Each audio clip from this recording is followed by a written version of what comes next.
So, welcome to this edition of our amazing podcast.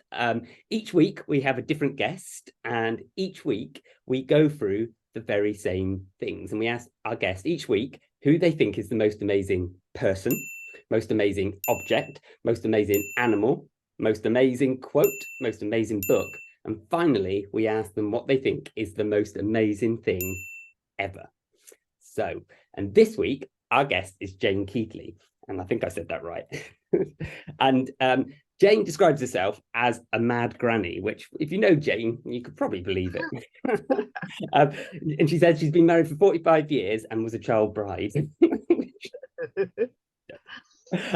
So most of us will probably even know Jane from Fydell House, or her tour guides, or her Boston history tours around Boston. She's also a travel writer, which we'll probably find out a little bit later, and it also calls herself a bookaholic. And I've got a feeling we may find out a little bit more about that later on as well. So if you can see along the bottom, we've got the little bar along here that shows you where we are in the podcast. So we're going to start right now with who Jane believes is the most amazing person ever. And who is that, Jane? It's Catherine Swynford. Catherine Swynford. Now, I have to be honest, never heard of her. But until you said, and I had a quick look. So what is it? And first of all, who is she? And why is she your most amazing person? Well, I read about her when I was a teenager. It was a book by Anya Seton. It was fiction, but it was based on truth. And she was the mistress of John of Gaunt. She finally got to marry him after he married twice before, obviously to important people like duchesses, like they had to back in the day. But in the end, he got to marry his real love. And they had 4 children together. And after they got married, and this was when they were getting quite old for back then anyway, the children got legitimised, and in the end they became the Beaufort family, whose descendants became the Tudors, and then went on to be the descendants. They were the ancestors of the present-day royal family. And she was a very feisty lady, and a lot of what went on in her life happened in Lincolnshire. Yeah. So what made her feisty? What would you like? It's a word I think you said before, like feisty. Yeah. What was an example of her being feisty? Well, she just wouldn't take no for an answer. She just stood up for what she wanted, and in the end, John of Gaunt had to stop seeing her for a while through various things that were happening back then, and she went through an awful lot of bad times then, but she survived, and finally they got back together again. She was just a tough person, and so you needed to be back then. You really did when you were a woman. Yeah, well, I never knew the story, but there's sort of similarities with Charles and Camilla there. Would that be a fair? I would say so, yes. Would that be fair? Because as you were saying, that they couldn't be together, they'd married before, they divorced. And... Yeah, absolutely. And they got there in the end. Yeah, and then they got there in the end. They did. And she was married to a knight who was based at Keightley near Lincoln. And so she lived a lot of her life up there. It's about 5 miles out of Lincoln. And she's buried at Lincoln Cathedral. Yeah, and she lived in a later life just around the edge of the cathedral. I'm not sure what it's called. The old houses around the cathedral. But she lived in a house there, and that's where John would come and see her. And it's a really romantic story. It ought to be made into a film, I think. I don't know who I'd get to play John of Gaunt or Catherine. It's an interesting thing to think about. Yeah. And perhaps anyone can comment and give us ideas. Yeah, that'd be good. Who I've read this book. Yeah. When I mention it, it's quite an old favourite. It's funny how history repeats itself, isn't it? It really is. Nothing ever is new, is it? Yeah. So the bit that you like is that how feisty she was and how she got what she wanted in the end. And was the thing that she wanted John of Gaunt? Was that what she wanted? Yeah. And that's what she got. Yeah. and she was happy when her children got the recognition that they deserved as well. So were they their children, or yes? her Well, children she before? had some with this knight that she married initially, but she had 4 with John of Gaunt, and they all became quite important, dukes and bishops and all sorts of things.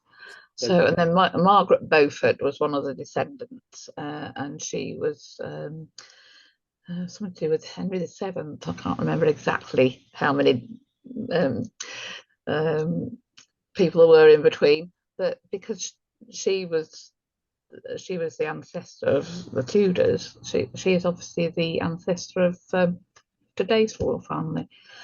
So was John of Gaunt married before he did he divorce to marry Catherine, or no, they both died. They both died, the previous duchesses. oh right, so yeah. okay, so his so it wasn't a divorce. Yeah. So And there's scenes actually at Old Bolingbroke Castle, because that was where his legitimate son Henry IV was born, and so there's a lot to do with Lincolnshire in this book and any other book about Catherine. He owned quite a lot of land in Boston. You know, Geyser's Hall across the road from Fydell House. Yeah.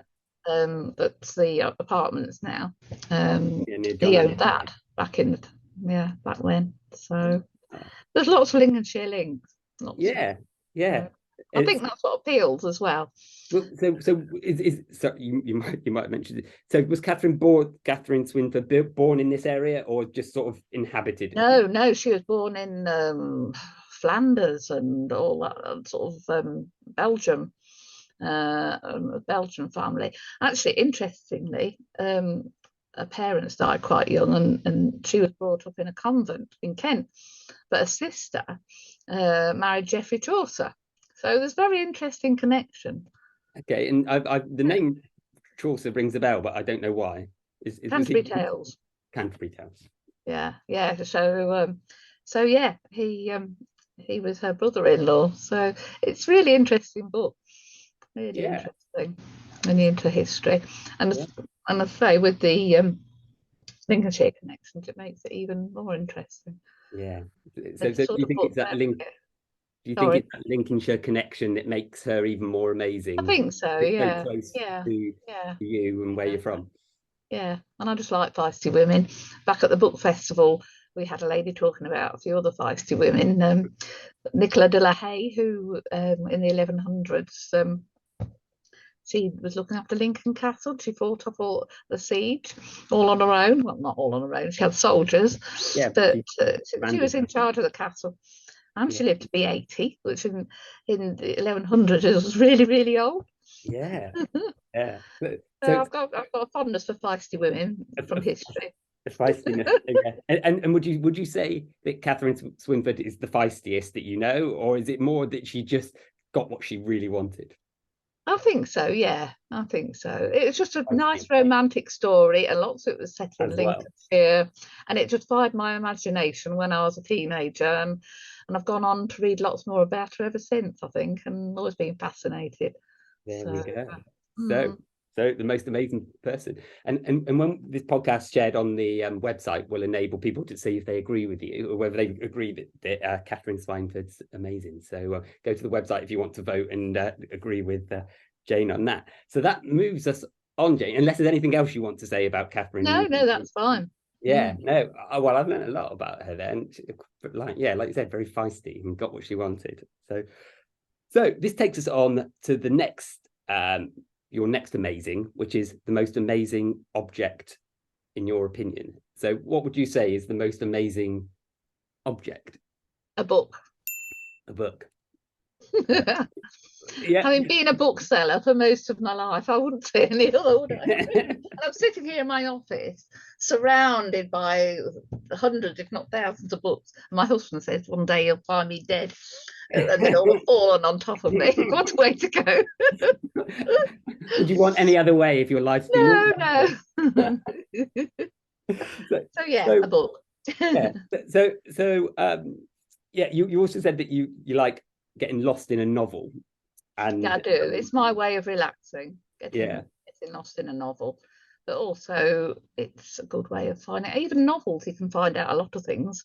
I've learned no end of different things by reading novels, but as well as novels, obviously there's non-fiction, and here in my office I've got lots about Boston's history, lots about Italy, you name it really, all my different interests. Yeah. That I do like. Yeah. So you said like just like novels and factual books, you can learn stuff. It's probably a tough question to answer, so I don't know if you will be able to. What would you say is the most interesting thing you've learned from a book? Because it's quite a hard one. It's quite broad, isn't it? But is there one thing that you think that sort of just from a book, one thing that you can think of that might have blown your mind? Or oh my goodness, I can't really. No. But I think it's by my imagination as regards travelling.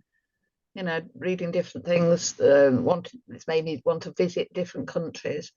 Lucinda Riley, she's written a series called The Seven Sisters, and each one of those is set in a different country.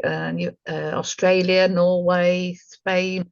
You find out about the gypsies in Grenada. You find out about the Aborigines and in Australia, and I think I've just learned so much about the world. And that's what's inspired me to travel, really. Yeah. But not any one thing, I don't think. No, but it's just inspired. Yeah. And it's I don't know what I was going to say. So you said you used to run a bookshop, or you used to?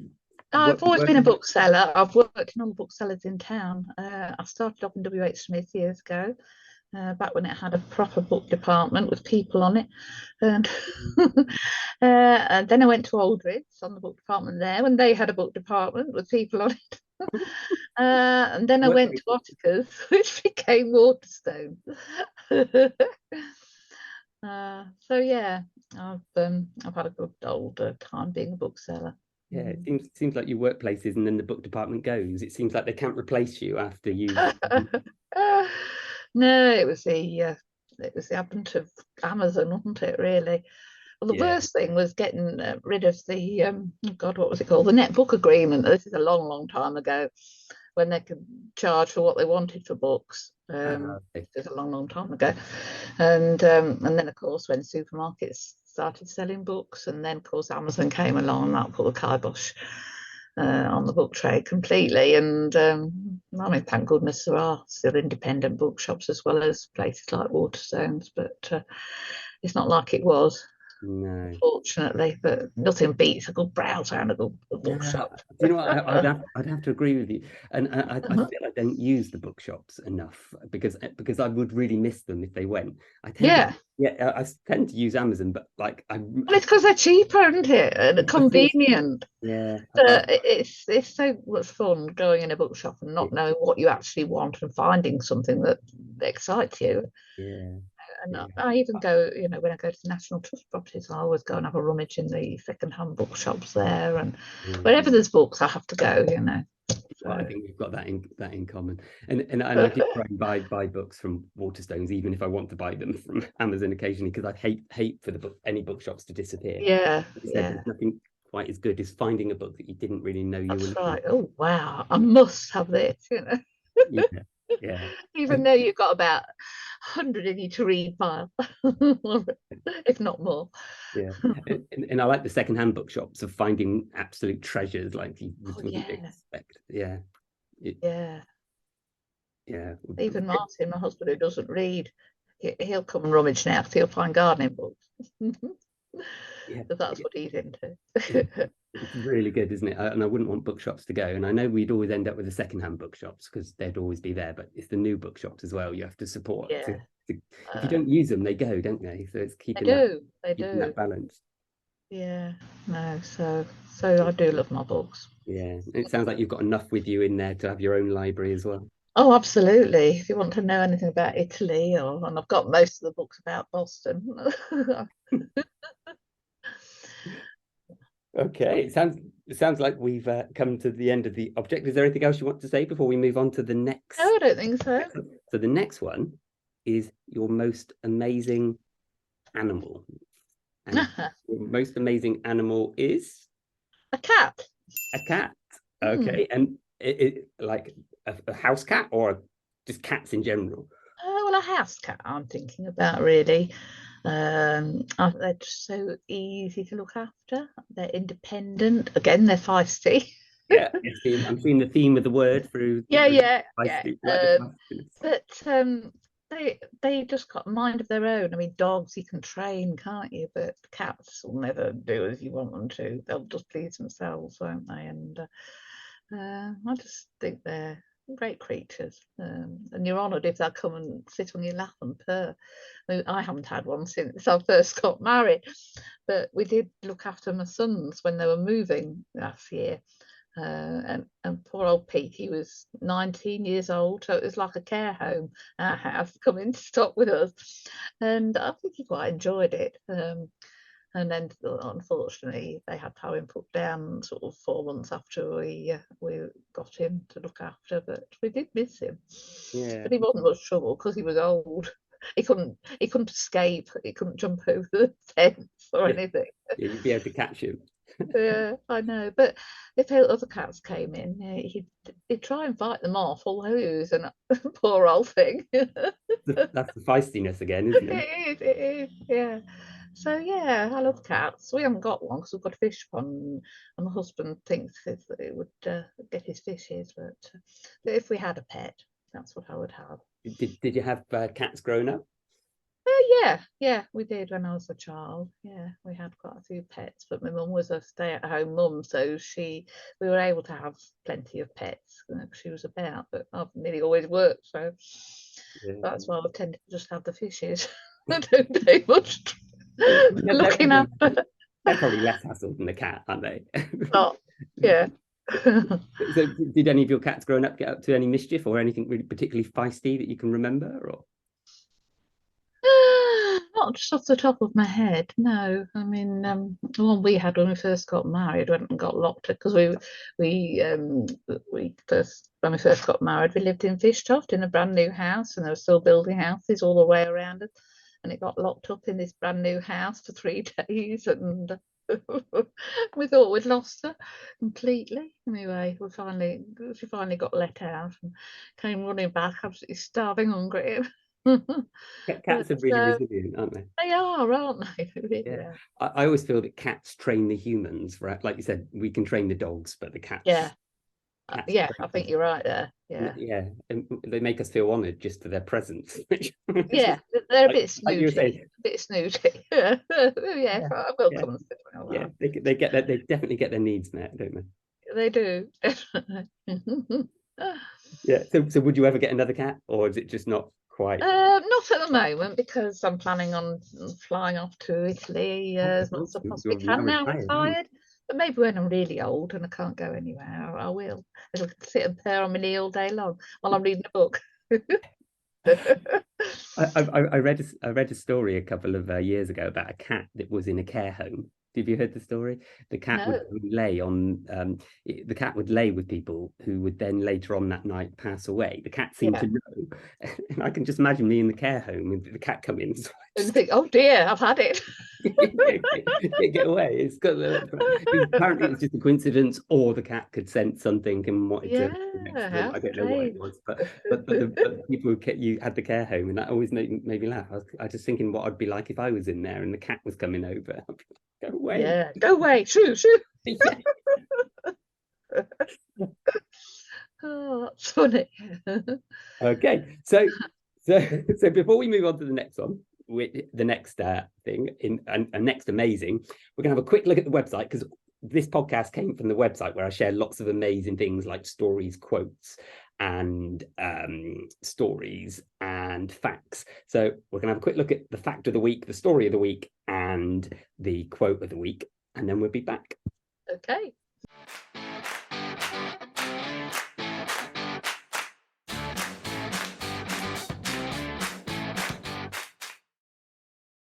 Welcome to the r-amazing.com website, where we find the amazing in the ordinary every day.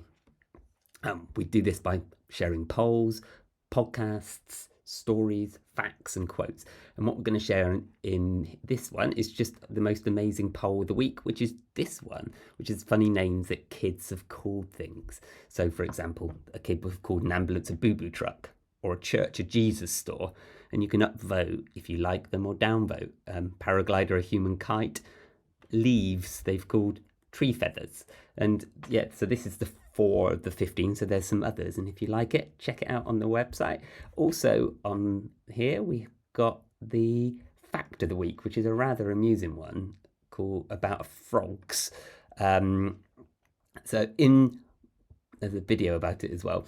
In Bhopal in India in 2019, a ceremony was held to marry a pair of frogs, as tradition stated that this would cause rain and end the drought.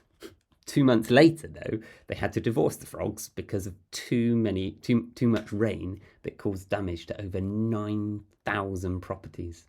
Crazy story.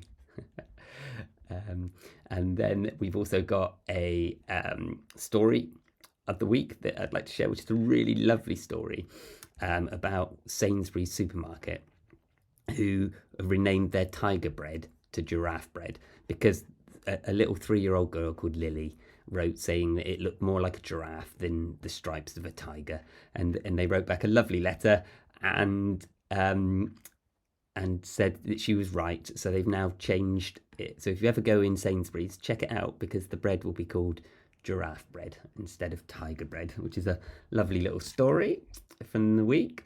And the other thing we've got on here is the quote of the week. So the quote of the week for me this week is one by a spiritual guy called Eckhart Tolle. And Eckhart Tolle states, "The primary cause of unhappiness is never the situation, but your thoughts about it." And the reason this quote is, one morning this week, I got up in a right old grump about something, but by lunchtime, I was okay by it, but yet the situation hadn't changed. And that sort of blew my mind. And also down the side here, you can see the books that we've created that support the website, and they're all available on Amazon. Horses are amazing, pigs are amazing, bees are amazing, sharks. So this is the website. Check it out at r-amazing.com. And now let's get back to the podcast.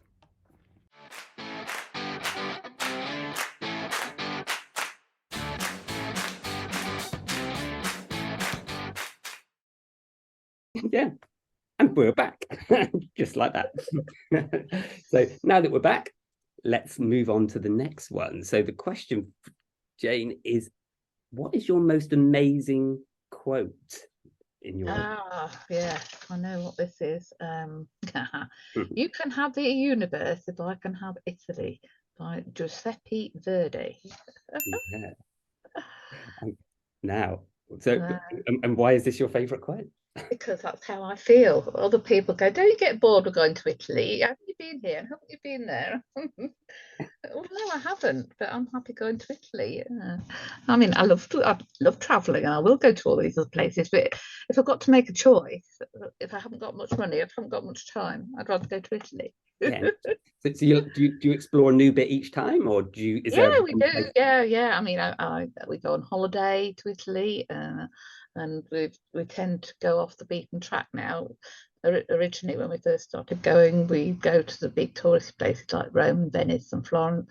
But now we find a little Airbnb in the middle of nowhere and explore places off the beaten track. We went to a place called Triora in Liguria, which is a little narrow bit that goes round the bottom near to the French border.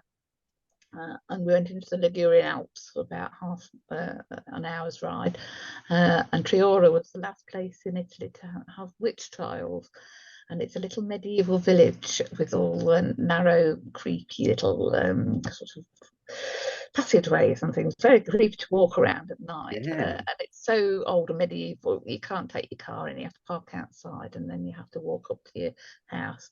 And the views from up there, oh, amazing, absolutely amazing. It's a fantastic place to go to, but there's only one restaurant and no shops, so you have to get all your groceries from the Carrefour on the coast before you drive it down this windy lane up to the mountains. Wow, So we have adventures like that now, which is a lot better because you get a lot more for your money. In a Airbnb or whatever, or Verbo, and you can live like a local. Martin's will cook, so we'll alternate him cooking a nice meal with local ingredients to going out for a meal. And so apart from that one restaurant that has the monopoly of everyone going. I know. Luckily, it was a good restaurant. Yeah, perfect business model. Be the only restaurant in the town. That's like and the windy lane, there were real windy roads down the mountain to go anywhere else. So you wouldn't want to go down there, especially if you wanted a drink. Yeah. But apart from holidays, I go on a lot of press trips as well when I get commissions to write articles. Because at the start I've been all over the place. My last one was to Turin, and they took us around all the royal palaces, the Savoy royal palaces. They were the kings of Italy. Italy didn't have kings for very long, but when they did, it was a Savoy family, and they had about 32 palaces all around Turin. And one was called a hunting lodge. It was the poshest hunting lodge I've ever seen. Ballrooms in and things like that. So that was really hunting lodge. Sorry, it had ballrooms. Yeah. I'm not. Sounds like a tax fiddle, doesn't it? Just because it had like a deer on the top, it signified it was a hunting lodge, but it was as grand as any of the other palaces, if not grander. Yeah. So that was really fascinating, and Turin's a really nice city. I'm going back with a friend in October for a girly trip. So it's always finding some excuse to gad off there. So. But I've been to other places as well. I've been to France a few times on press trip. Went to Parc Astrix, that was good. Yeah. So it is my favourite. And people can read them on your website, which we will share at the end, can't they? Absolutely, there's a few articles on there.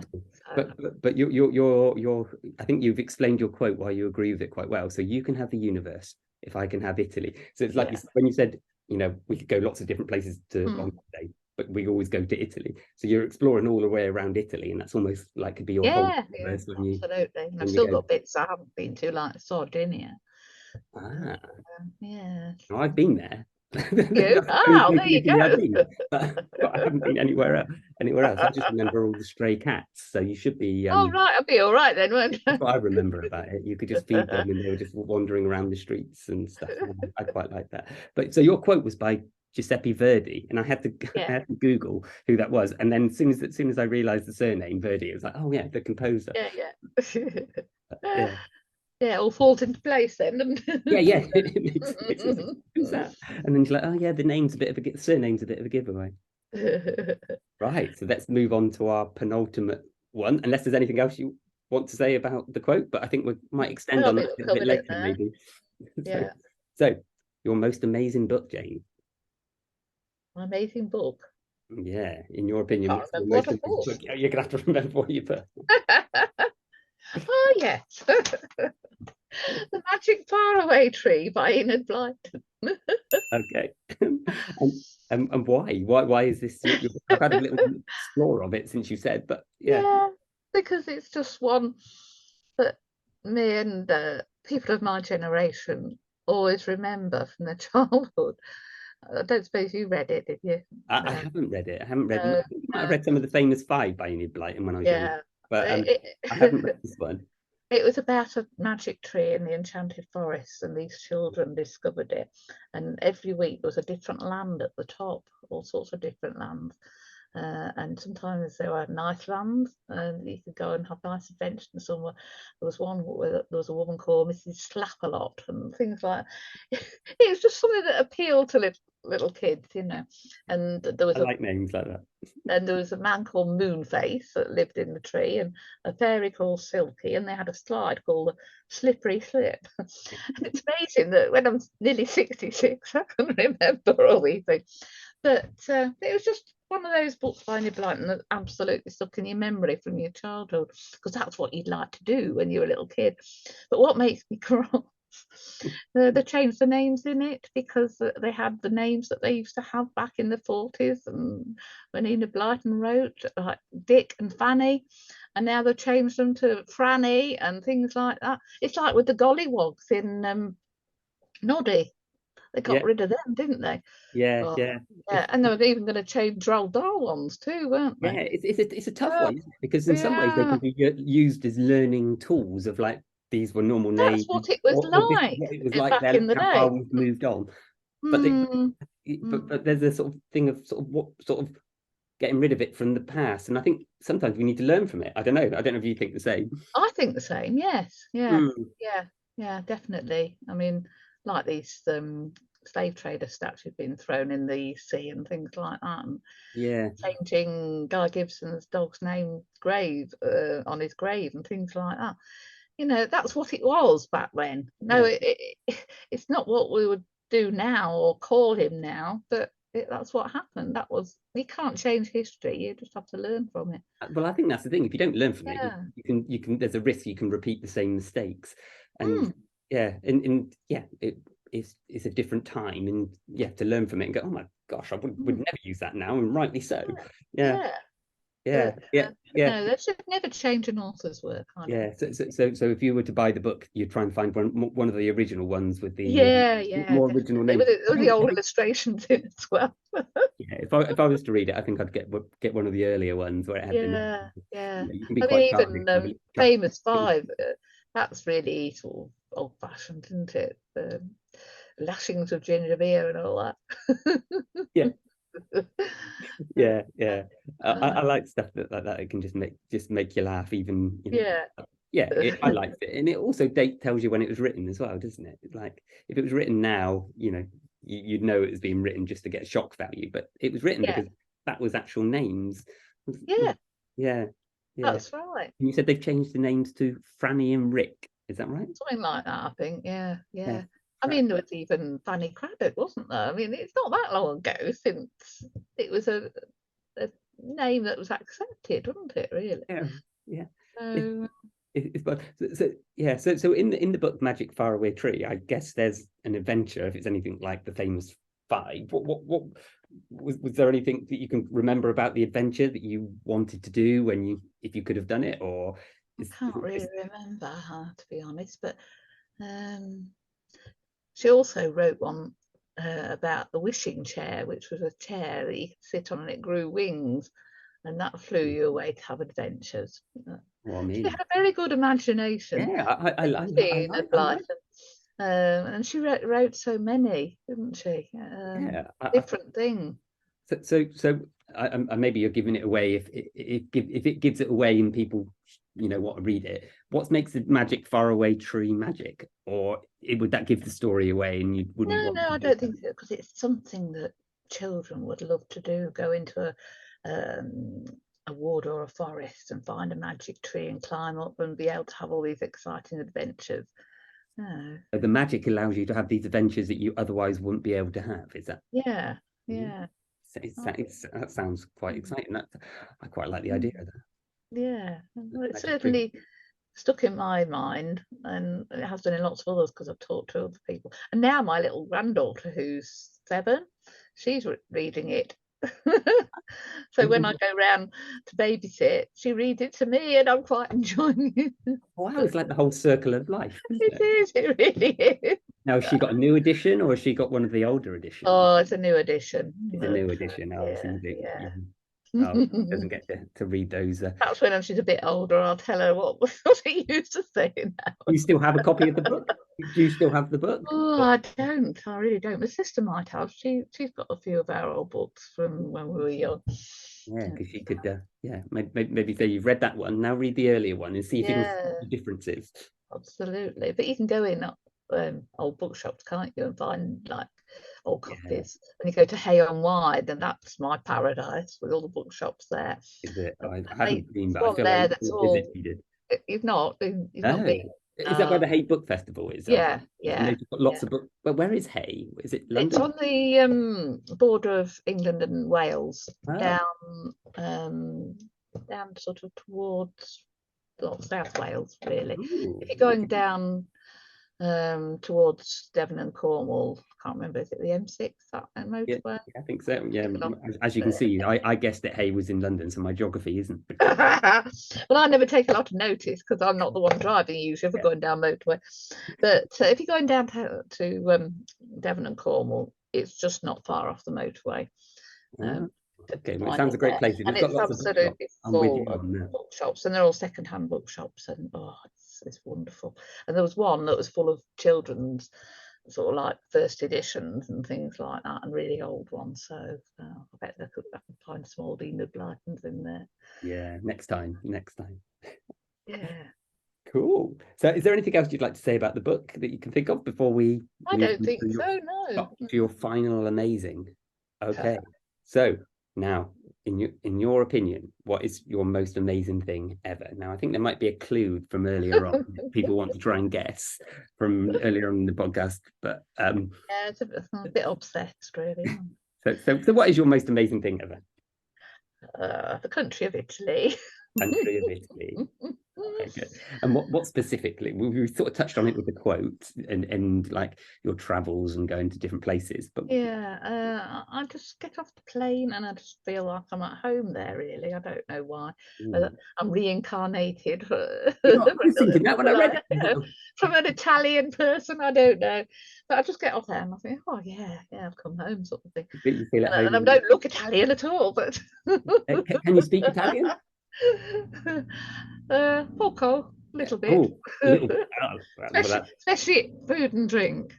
Yeah. I can order wine and food and stuff. And I can understand more than I can speak, really, like most of the time. It's interesting how we can generally understand more, isn't it? I guess you've got body language and different things. I think they appreciate it if you do try, don't they? You know, just have a go, isn't it? What is it I always try to do? The magic 6, is it? Hello, goodbye, please, thank you. Yeah.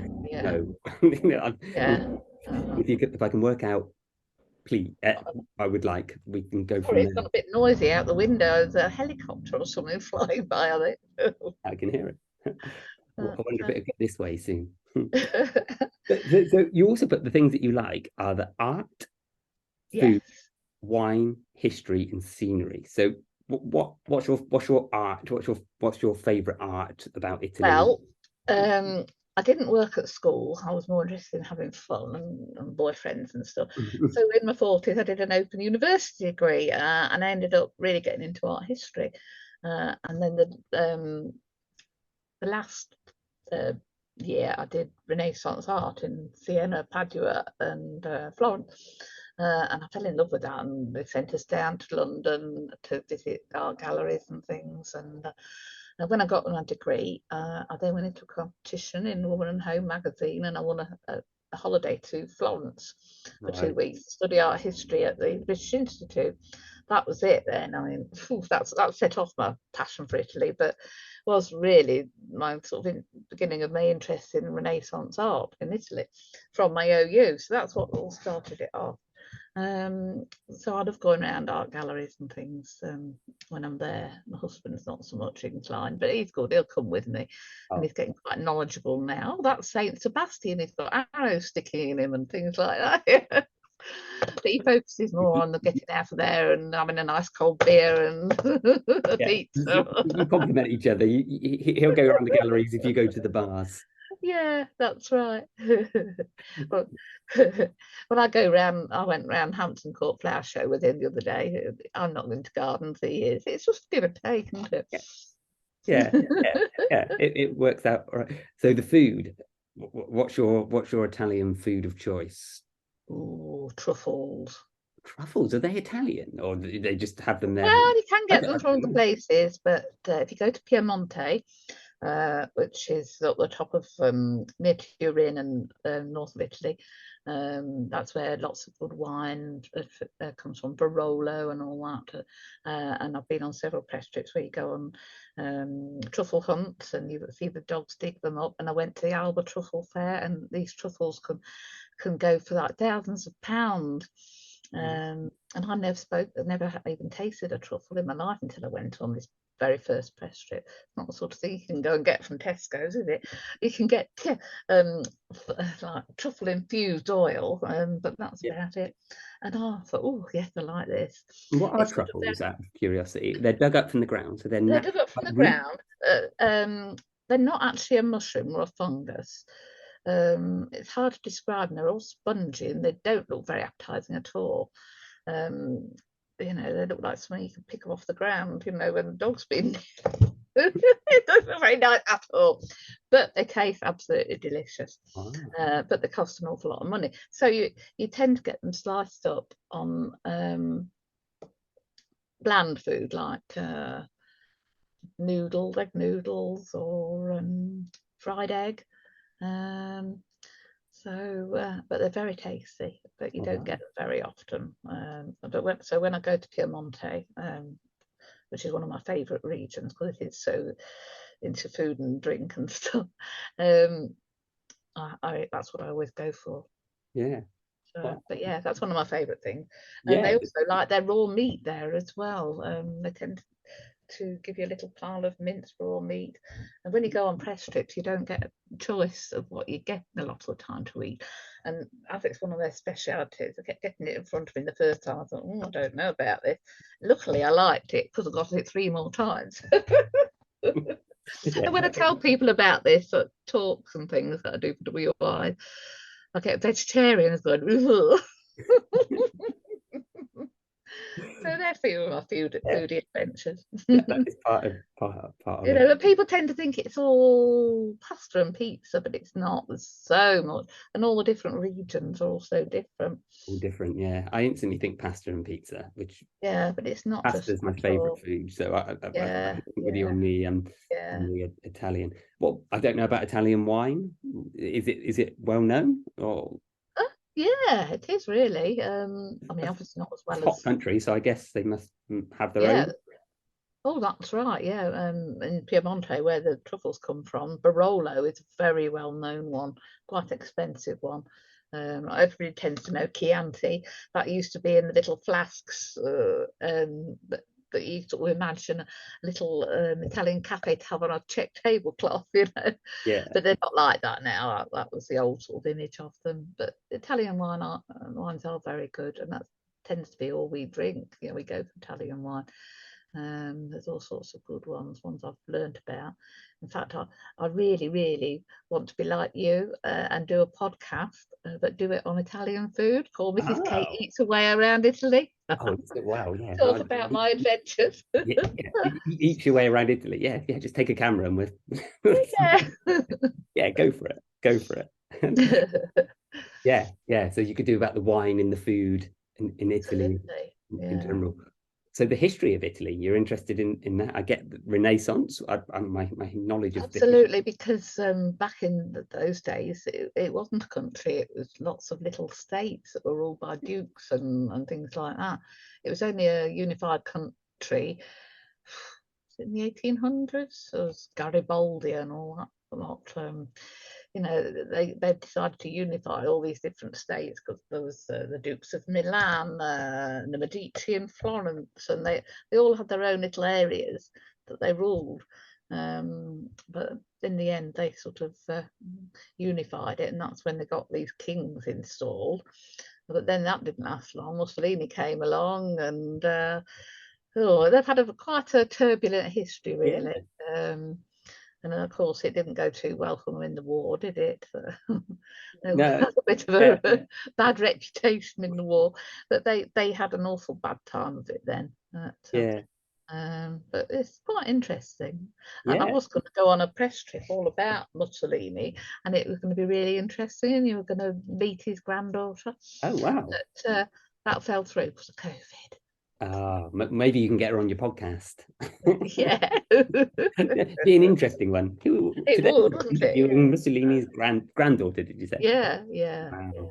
Yeah, that'd be an interesting. So yeah, they have had an interesting history, definitely. And I think they could make a few more interesting television programs.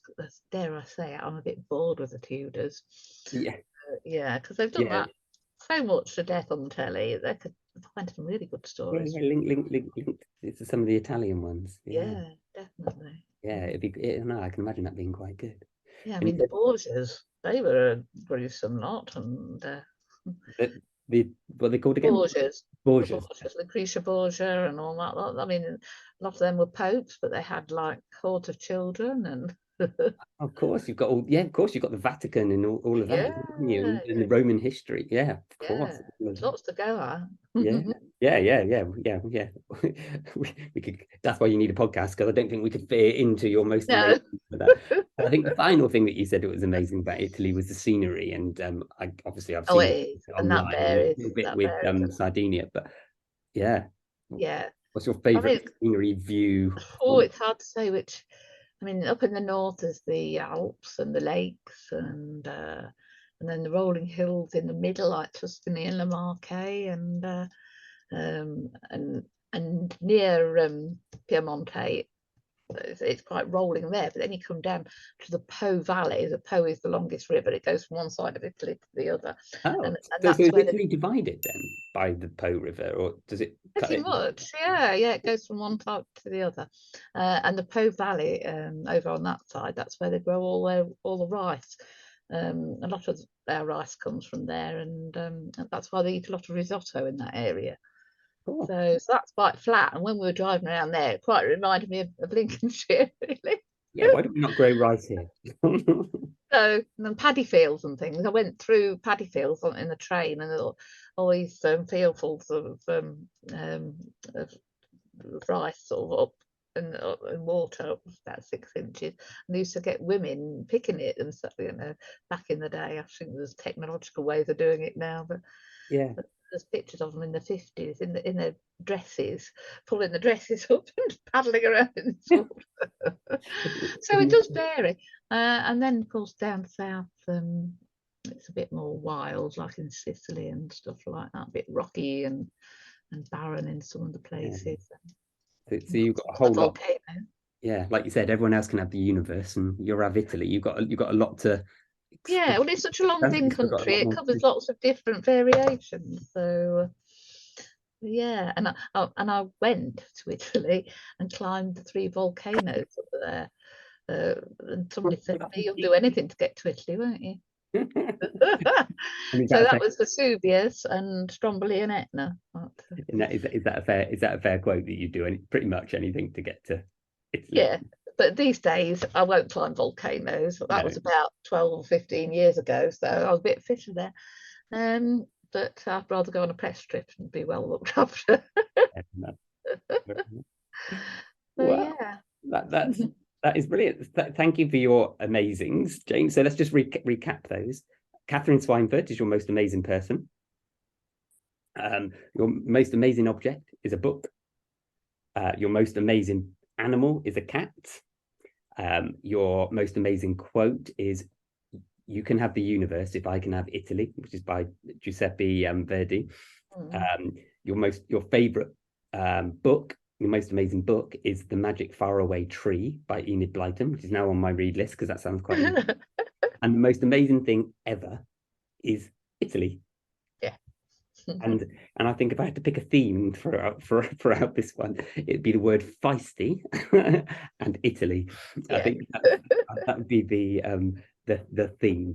And the people each week I'm gonna have a different guest from Boston. So it feels wrong not to ask what you think of the most amazing thing about Boston is, and I'm going to ask each guest each week this question as well. So in your opinion, what's the most amazing thing about Boston? Well, I've got to say it, haven't I? Because I do the history tours. It's history.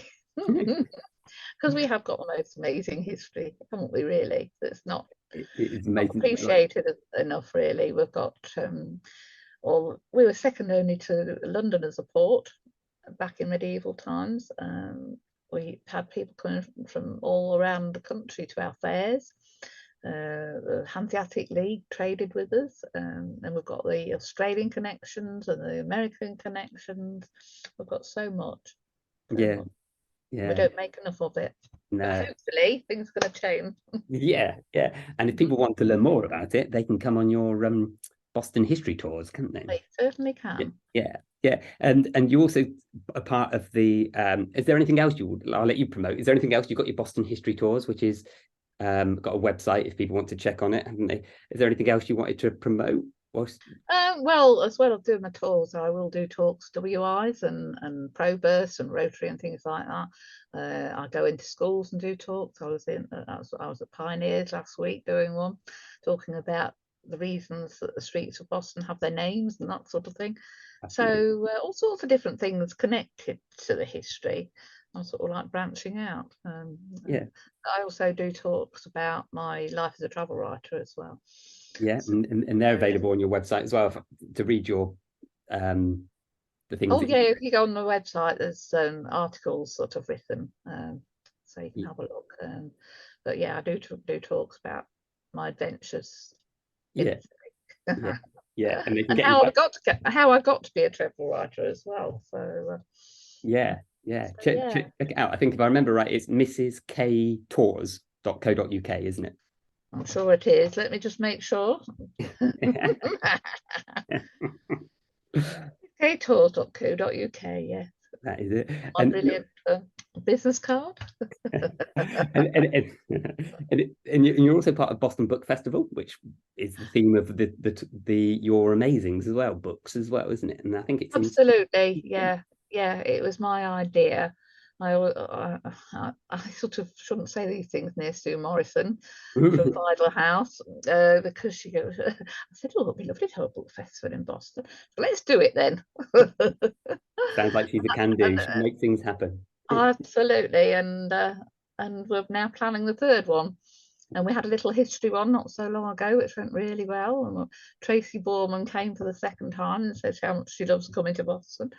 So it's all going very well, really. It's quite hard work and stressful at times, but it's worth it. We've had really good feedback from people saying how much they love it.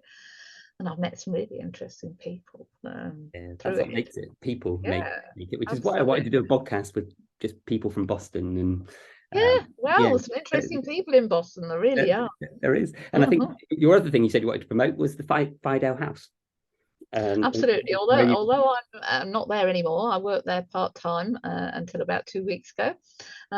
It's an amazing place to go and have a wander around. It's open most weekdays between 10 and 4, except Fridays when it's shut at 3. But you can go and wander around and sit in the garden. The garden's beautiful. Courtesy a lot of the time of my husband, because he is one of the volunteers that goes to the gardening. But Sue, same Sue as Book Festival Sue, she does wonderful food with her helpers on a Wednesday. The cafe's open from about 10:30 till about 2:30.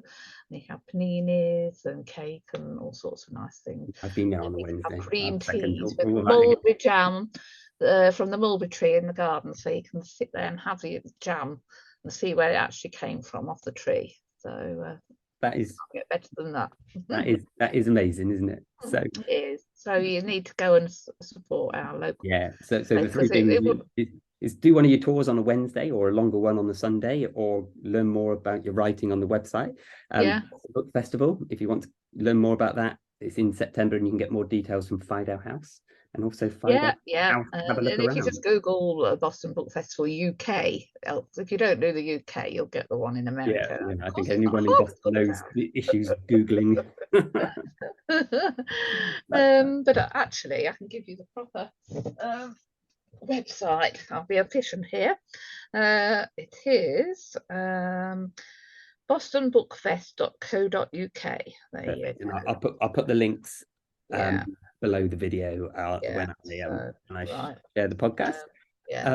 But that's the podcast. So thank you everybody for watching. Thank you, Jane, for sharing your amazings. Next week we'll have a different person, and if anyone knows or thinks that they might like to be a guest on here, let me know. Get in touch. You can do it at the website r-amazing.com, and you can also see all the other podcasts that are on here, and you can also vote on whether you agree or disagree with what Jane's shared this week. so I'm going to say goodbye for this week, and thanks again, Jane, and hopefully see you again next week.